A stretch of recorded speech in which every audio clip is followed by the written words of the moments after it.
Je suis sûr que vous avez vu des musulmans se frapper la poitrine et, fièrement, vous montrer les photos de quelques convertis blancs. Ils affirment que l'islam est la religion qui croît le plus vite, mais en réalité c'est celle qui se reproduit le plus rapidement dans un pays comptant des millions d'habitants. Si quelques milliers de personnes se convertissent à l'islam, ce n'est pas un événement majeur, surtout quand on sait que la plupart de ces personnes qui se convertissent à l'islam, la plupart de ces blancs qui se convertissent à l'islam, finissent de toute façon par quitter l'islam. Je suis sûr que vous avez vu ces vidéos de ces personnes. Regardez ce clown. L'islam entrera dans chaque maison. Aucune maison ne sera laissée intacte, c'est la promesse d'Allah. Comme si la promesse d'une entité inexistante comptait. Comme si cela devait nous concerner. Regardez. Vous avez sûrement vu ces vidéos et ces visages satisfaits. Je vous assure qu'ils sont vides. J'ai des chiffres. Nous sommes les messagers du messager. Nous sommes les représentants de cette religion qu'est l'islam. Nous devons être la solution. Quels bons exemples. Regarde ça. Regarde-le. Leur comportement devrait répugner tout le monde. Leur comportement devrait éloigner tout le monde de l'islam. L'avenir est à nous. Non, ce n'est pas le cas. Chaque cauchemar idyllique d'une Europe musulmane deviendra réalité. Oui, vas-y. Ils peuvent... Dekin. Ils peuvent être aussi en colère qu'ils le veulent. Nous ne sommes pas fâchés. Nous savons juste que ça n'arrivera pas. Je m'en fiche. Nous ne comprenons pas non plus car cela n'arrivera pas. Ce qui va se passer, c'est que vous allez radicaliser beaucoup de gens et ils vont vous attraper puis ils vont vous expulser. Et ensuite vous allez dire « islamophobie, ils sont tellement racistes. Ces gens ont peur de l'islam alors qu'en réalité, c'est vous qui les provoquez. Et j'ai hâte que ce moment arrive, les gars. J'ai vraiment hâte que ce moment arrive. » L'Amérique sera un pays musulman. La Russie sera un pays musulman. L'islam entrera dans chaque maison. Nous devons faire partie de ce changement. Il faut prendre part à cette prédication. Le sentiment de sa propre importance. Ces personnes s'épanouissent car elles ont besoin d'une mission. Tu sais, ce type était un ancien gangster ou quelque chose du genre. Je pense qu'il a simulé une attaque contre lui. Je t'ai envoyé mes condoléances et lui ai souhaité un bon rétablissement. J'ai débattu avec lui une fois. Et mec, ce type s'est complètement ridiculisé. Malheureusement, ce débat est en ourdou parce qu'il est d'origine pakistanaise comme moi, mais évidemment, je suis le bon. Nous devons faire partie de ces gourabas qui restent fermes sur notre akida, notre pratique et notre din et qui ne s'excusent jamais. Ou nous ne nous excusons pas. Ne jamais faire de compromis. C'est ce que j'aime chez eux. C'est la raison pour laquelle je suis tellement sûr qu'ils ne gagneront jamais. Même si notre nombre diminue, ces gens ne gagneront jamais parce qu'ils ne peuvent pas s'en empêcher. Ils défendront toujours le comportement abominable, atroce et terroriste de leur prophète. Il a lui-même dit que l'islam est une religion terroriste. Il l'a vraiment dit aussi. Je l'ai diffusé dans une de mes autres vidéos. Ils défendront toujours le mariage d'enfants, la polygamie, la misogynie, l'homophobie, la haine des infidèles. Ils défendront toujours cela, et c'est la raison pour laquelle le mal ne peut pas prospérer. Il ne peut tout simplement pas prospérer. Ainsi, même dans la plupart des pays musulmans, la charia n'est pas appliquée, bien que la plupart des musulmans souhaitent l'instaurer. Mais quand il faut vraiment choisir, ils n'élisent pas les islamistes. Ils ne le font pas. Ils ont élu les frères musulmans en Égypte après la Révolution, puis ils ont immédiatement dit « Nous voulons la charia, mais pas ce genre de charia. » C'est juste tellement nul. Nous sommes intransigeants. Bref, donc ils ne font aucun compromis. Bon, voilà ce que je voulais partager avec toi. La façon dont l'islam convertit les gens est très subversive. Elle n'a qu'une seule intention, qui est de détruire la culture locale ou le système existant et de créer des soldats pour Allah afin qu'ils puissent instaurer la charia. La plupart des personnes blanches se voient vendre une image idéalisée de l'islam. Et c'est la raison pour laquelle le taux d'apostasie parmi les convertis blancs est très élevé. Ils ne se manifestent pas parce que, n'ayant pas la peau brune, ils peuvent facilement retourner à leur ancienne vie et retrouver leurs proches, et ainsi de suite. Mais vous voyez beaucoup de convertis blancs qui sont en train de se convertir à l'islam ou de s'en détourner. Laissez-moi donc vous montrer un exemple éclatant de cela. Permettez-moi de vous présenter l'ex-musulman le plus célèbre au monde. Ce n'est pas un militant, ce n'est pas un professeur, ce n'est pas un universitaire, ce n'est pas un agitateur, mais il est l'ex-musulman le plus célèbre au monde. Écoutez cette histoire. Mesdames et messieurs, permettez-moi de vous présenter Terence Howard, qui est un ex-musulman. D'ailleurs, chaque non-musulman est un ex-musulman parce que, selon les musulmans, chaque personne n'est musulmane, mais ce sont ses parents ou sa société qui la rendent chrétienne, bouddhiste, hindoue ou athée. Selon cette logique, tout non-musulman serait un ex-musulman. Incroyable, non? Alors j'aime ce genre de logique. Mon père était musulman. Il était musulman. Ma mère était baptiste. Et était-il un musulman pratiquant? Oui, il pratiquait. Il est devenu musulman quand il est allé en prison. Alors, es-tu déjà devenu musulman? Tu vois à quel point c'est subversif, à quel point c'est manipulateur. Soit ce sont des personnes qui souffrent d'un trouble mental, de dépression, d'anxiété, qui ne sont pas satisfaites de leur mode de vie si elles ont subi des abus ou autre chose. Alors les musulmans ciblent surtout les femmes. Les femmes sont la cible facile. Ou les hommes noirs en prison. Ils sont aussi une cible facile, alors ils les convertissent. Il y a une raison pour laquelle certaines cultures, certains types de personnes sont plus ouverts à la conversion à l'islam. Il y a une raison à cela. Et moi franchement les gars, je n'arrive pas à comprendre. Qu'est-ce qu'il y a avec les roux? Un converti musulman blanc sur 2, voire sur 1,1 que vous voyez, c'est un roux. Je ne sais pas pourquoi. Pourquoi? Existe-t-il du racisme envers les roux dans les communautés blanches parce qu'ils détestent l'éducation qu'ils ont reçue, leur propre culture et leur société, et se convertissent à l'islam comme d'autres personnes vulnérables? Je pense qu'ils sont vulnérables. L'islam vise toujours les personnes les plus vulnérables, mais cette vulnérabilité finit par disparaître. J'ai une playlist d'ex-musulmans. J'ai aussi interviewé des convertis blancs devenus ex-musulmans, mais ils ne s'expriment plus publiquement car, comme dit, ils retournent simplement à leur mode de vie d'origine. Ils ne vivent pas sous une épée de Damoclès comme nous, ex-musulmans. C'est pourquoi nous dénonçons l'islam avec plus de passion.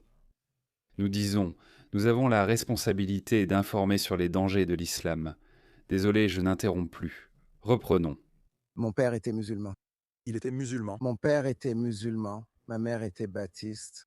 Et était-il un musulman pratiquant? Oui, il pratiquait. Yakul Mahm. Donc, il est devenu musulman quand il est allé en prison. Es-tu déjà devenu musulman? Oui, je m'appelais Suleiman. Tu sais, Je pratiquais beaucoup, j'ai tout fait. pratique la salate, pas beaucoup. La salate, tu sais, c'est ce que font les musulmans. Ils prient la tête au sol, les fesses en l'air. Et le gars derrière a la meilleure place de la salle. Une vue complète sur le derrière devant lui. Pourquoi n'ai-je pas quitté l'islam simplement à cause de sa stupidité? Pourquoi ai-je lu autant de philosophie et cherché, vous savez, des raisons intellectuelles profondes pour quitter l'islam? Il suffit de regarder ce que tu fais. Pourquoi tu cognes ta tête contre... Pourquoi tu cognes ta tête contre le mur ou par terre 50 fois par jour? Je sais qu'il prie 5 fois par jour, mais il se cogne la tête environ 10 fois par salat. J'ai beaucoup pratiqué, tout fait, Pendant combien de temps? jusqu'à l'âge de 13 ans. Tu étais musulman jusqu'à 13 ans. Pourquoi t'en es-tu ensuite éloigné? J'en ai déjà parlé, mais un jour, je suis rentré à la maison et tous les frères de la mosquée étaient chez nous. Et il y avait ce frère Yacoub, tu sais, très gentil. J'aimais sa sainteté, son équilibre, j'aimais sa nature. Mais apparemment, il avait castré Wino, un sans-abri, parce qu'il avait uriné sur la mosquée. Waouh! Il l'a castré? Il l'a castré et il a coupé la bite de quelqu'un. Voilà à quel point ces gens sont violents. Il y a un proverbe en ourdou. Je vais sûrement l'écorcher parce que, vous savez, quand on traduit un adage en anglais, il perd son sens, mais j'espère que vous comprendrez.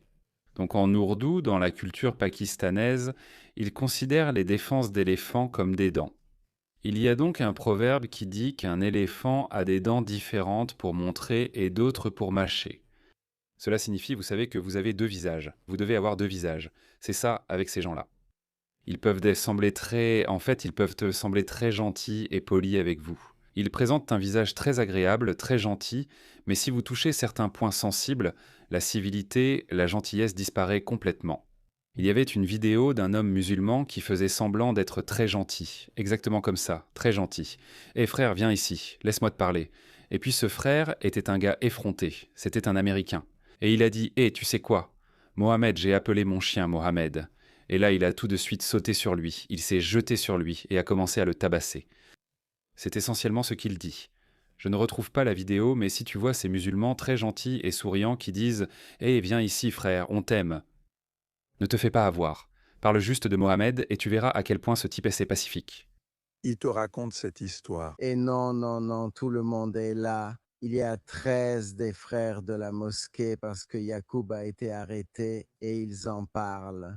Et lui, ils étaient assis. La discussion portait sur le fait qu'il n'aurait pas dû, tu sais, Il n'aurait pas dû castrer.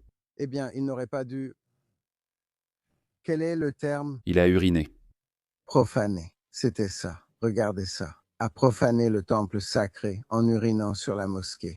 C'est de ça qu'il parlait. Il ne parlait pas du fait que ce jeune homme ou ce monsieur plus âgé était aussi un enfant de Dieu qui pouvait être perdu.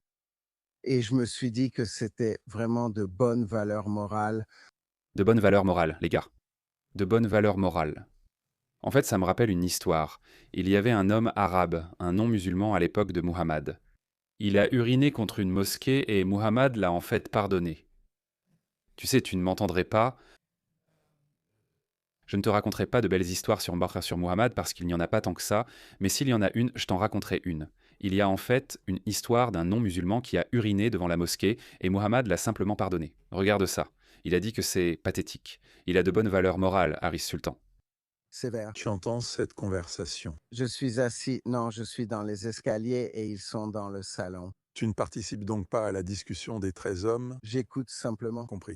Et ça aurait pu être 12, mais ça faisait beaucoup. Tu sais, Toutes les places étaient prises. Et donc, à ce moment-là, j'ai commencé à remettre en question l'islam à ce sujet, parce qu'un Dieu d'amour, tu sais, je ne pouvais pas imaginer que cela arrive.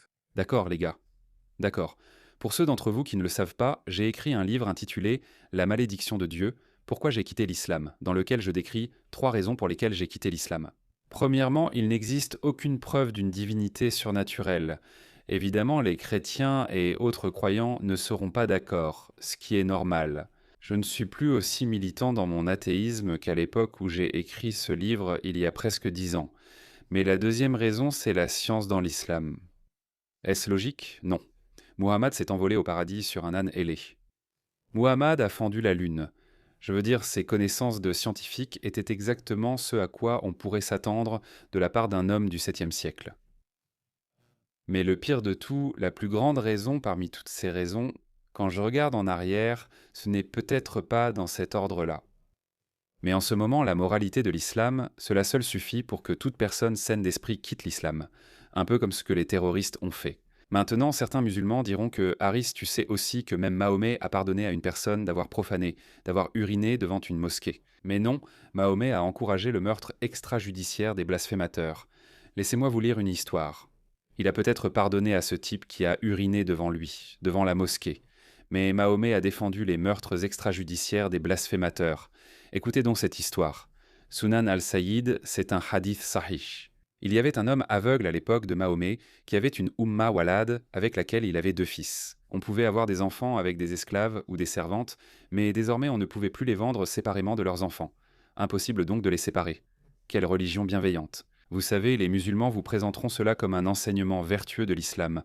Donc si vous avez des enfants avec une esclave sexuelle, alors vous ne pouvez pas la vendre. Donc il avait cette esclave sexuelle avec qui il a eu 2 enfants, 2 fils. Elle avait l'habitude de calomnier et de diffamer Muhammad énormément. Et il la réprimandait, mais elle ne faisait pas attention. Il lui interdisait de faire cela, mais elle l'ignorait. L'homme aveugle, ce type est aveugle, au fait. Une nuit, j'ai mentionné le prophète, et elle l'a calomnié. Elle aurait pu dire « Ce type a épousé une fille de 9 ans, tué beaucoup de juifs. Pas de liberté d'expression en islam, je ne pouvais pas supporter cela. » Alors je suis allé chercher un poignard que j'ai enfoncé dans son ventre, puis je me suis appuyé dessus et je l'ai tué. Maintenant, il faut se rappeler, c'est son récit. Il aurait pu la tuer pour n'importe quelle raison, et il le savait. Laissez-moi simplement flatter Mahomet. Le matin, elle fut retrouvée assassinée. On en a parlé à Muhammad et il a rassemblé les gens et a dit « Je vous adjure par Allah, un homme sur qui j'ai autorité et qui me doit obéissance. » Et il a fait ce qu'il a fait pour soutenir Sanad. L'aveugle s'est mis à trembler et a dit « Messager d'Allah, c'est moi qui l'ai tuée. C'était ma walad, et elle était gentille et douce envers moi. J'ai 2 fils merveilleux d'elle, mais elle te calomniait souvent, Muhammad, par flatterie. Elle était gentille avec moi, aucun problème entre nous. Mais regarde combien je t'aime, cher Muhammad. Elle avait l'habitude de te calomnier. Je le lui ai interdit. Je lui ai dit d'arrêter et je l'ai réprimandée, mais elle n'a pas écouté. Finalement, j'ai mentionné ton nom et elle t'a encore calomnié. Alors je suis monté chercher un poignard que j'ai planté dans son ventre et j'ai appuyé dessus jusqu'à ce que je la tue. Le messager d'Allah, le plus miséricordieux, le plus juste, le plus grand homme que l'humanité ait jamais connu, a dit « Je témoigne que qui les ait permis de verser son sang ». Alors qu'est-ce que cela signifie, les gars? Chaque fois qu'un musulman de façade affirme que l'islam interdit les exécutions extrajudiciaires et qu'il faut respecter la loi, blablabla, même les autres musulmans autour de cette personne pensaient qu'il allait être puni pour avoir tué quelqu'un, la mère de ses enfants, de toutes les personnes. Mais non, Muhammad a dit « Est-ce qu'elle m'a insulté? Mon ego était blessé.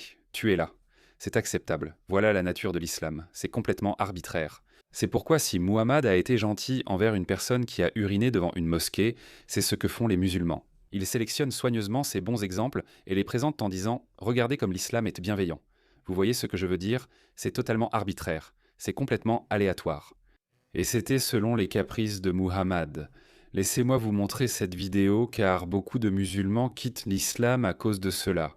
Parce qu'Internet montre le visage hideux de l'islam. Regardez ceci. Ce sondage a été réalisé en 2018 et 2019. Regardez ça. En 2013, près de 12% de la population tunisienne ne croyait pas, enfin, n'était pas religieuse. Ce chiffre est passé à 30%. Les Libyens sont passés de 8% à 25%. L'Algérie, dans tous les pays que vous regardez, augmente, sauf le Liban. Le Maroc est passé de 3% à 12%. L'Égypte est passée de 2-3% à 10%. Le Soudan, même le Soudan ou les territoires palestiniens, on comprend qu'ils ne deviennent pas ex-musulmans ou moins religieux, car ils sont en conflit. Dans ces conditions, les gens deviennent plus religieux et repliés sur eux-mêmes. La seule enquête disponible, alors que beaucoup disent donc que la plupart des ex-musulmans deviennent chrétiens, ne fournit aucune preuve statistique. Mais je mentirais si je disais que non, ils deviennent tous athées. Ce n'est pas vrai non plus. Parce que, et je ne vois pas ça comme une perte du tout, même en étant athée. Je ne vois pas ça comme une perte. Si des ex-musulmans deviennent chrétiens, cela m'est égal. Je préfère même qu'ils soient chrétiens plutôt que musulmans. Voici une enquête Pew Research de 2015 et ce commentaire. Moins d'un quart des adultes dans tous les pays analysés qui ont été élevés dans l'islam ne s'identifient plus comme musulmans. Le plus célèbre de ces pays est les États-Unis, où 23% des musulmans qui ont été élevés comme musulmans en Amérique ne sont plus musulmans. Donc vous savez, près d'un quart des musulmans américains ne sont plus musulmans. Et c'est plus ou moins la même chose dans d'autres pays également. La plupart de ceux qui ont quitté l'islam ne s'identifient plus à aucune religion, c'est-à-dire qu'ils se considèrent comme athées, agnostiques ou sans appartenance religieuse particulière, ou alors ils s'identifient désormais comme chrétiens. Donc, beaucoup d'ex-musulmans deviennent chrétiens. Grâce au service de David Wood et d'autres, évidemment, Apostat Prophète s'est aussi converti au christianisme. Il s'identifie également comme chrétien. Donc ces choses arrivent, les gars. Il y a encore une vidéo, laissez-moi vous passer cette vidéo. Alors écoutez ceci. On entend parler de conversion massive du monde islamique au christianisme. En as-tu entendu parler? Est-ce que ce phénomène est exagéré? Je vais te dire une chose, c'est sous-estimé. Peu de gens réalisent combien de musulmans deviennent chrétiens. J'en connais personnellement une centaine. Waouh! Toi, tu en connais une centaine. Ils sont partout. La chose la plus importante, Je connais environ 200 ex-musulmans qui sont en réalité athées. ce sont les rêves et les visions. J'entends ça. Chaque fois que tu as fait un rêve, j'ai fait un rêve de Jésus. Chaque ex-musulman, je dirais 50 à 70% d'entre eux. Explique-moi, c'est toujours Jésus ou un ange. Mais 9 fois sur 10, c'est Jésus qui dit quelque chose. C'est soit très spécifique comme « va dans ce magasin, rencontre cet homme, parle-lui, il te dira la vérité ». Mon Dieu. Ou c'est du genre « je suis le fils d'Allah », un truc comme ça. Je ne sais pas, j'ai Jésus dans mes rêves. Jésus ne me vient pas à l'esprit pourtant. Encore une fois, ce n'est pas une critique et je ne critique pas ces gens. Comme dit, je préfère que ces personnes se convertissent au christianisme plutôt que rester musulmanes. Honnêtement, je suis très déçu des ex-musulmans athées car ils sont très pro-palestiniens et pour la plupart woke. Ils sont très dogmatiques et radicaux dans leur athéisme, et ils cherchent inutilement la confrontation avec les chrétiens. Je déteste ça. Je n'aime pas ça, donc je ne vais pas défendre mon groupe. Quelque chose de si profond. Pour moi, c'était juste lui sur la croix. C'est ce dont j'avais besoin. Et puis ces personnes, quand elles font ces rêves, puisque Jésus est une figure de l'islam, elles réalisent qu'il n'est pas un prophète. Même si le rêve, c'est juste lui qui leur sourit, il y a quelque chose dans cette rencontre. Que le Christ est plus qu'un prophète. Il est différent, pas seulement un prophète. Et ces musulmans se tournent vers le christianisme. Donc tu te rappelles la vidéo avec laquelle j'ai commencé, ce musulman suffisant, Cheikh Othmané, il me semble. Son nom était en fait Ousmane, mais il l'a arabisé et l'a transformé en Othman. Ce n'est pas un arabe, mais il s'habille comme un arabe. Il dirait sûrement « Haris, tu n'es pas occidental d'origine, mais tu t'habilles comme tel ». Bref, c'est un point discutable. Mais non, ils te diront qu'ils sont en train de gagner. Ils gagnent du terrain. Et à un certain niveau, ça peut même en avoir l'air parce que, tu sais, dans un monde de milliards de personnes, quelques milliers de photos de convertis blancs, ce n'est rien. Ce n'est même pas une goutte d'eau dans l'océan. Ne t'inquiète pas, ils ne gagneront pas. La plupart se convertissent. Beaucoup de musulmans, une part importante des musulmans, quittent l'islam soit pour le christianisme, soit pour l'athéisme. Donc ils ne gagnent pas.